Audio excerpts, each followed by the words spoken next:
Hey there. This is a quick video on what you do with your Screencastify video once you've stopped recording it. So as soon as you click the stop button on Screencastify, it throws the video right into the Screencastify webpage. It actually starts playing the video automatically, like you can see here.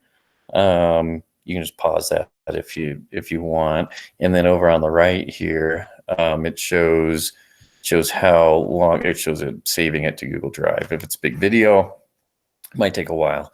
And then over here is where you can rename it. It starts with just like the timestamp for renaming it. I mean, you can rename it like I did here, but you have to wait until you're done uploading it to Google Drive before you rename it. Otherwise, you get some sort of error and it doesn't work right. In the meantime, though, you can still get a hold of the shareable link and things like that. Make sure that this says public, as by default it starts as unlisted. That means, or no, it starts at private.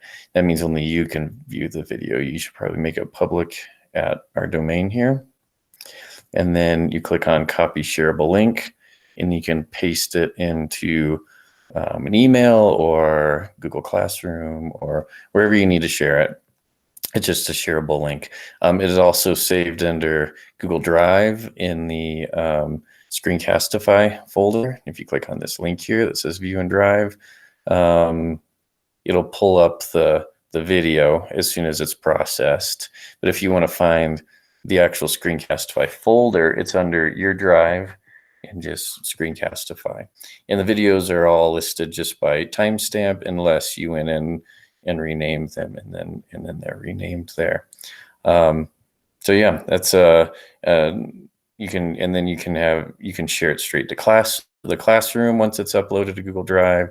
You can publish it to YouTube once it's uploaded to Google Drive. You can send it an email. It sends the link in the email, all that. You can even download it right to your computer if you want to. But really, you have to wait to do some of these things until after it's done saving to Drive. So just keep this tab open while it's saving. And then as soon as it's done, then you have some more options on how to share it.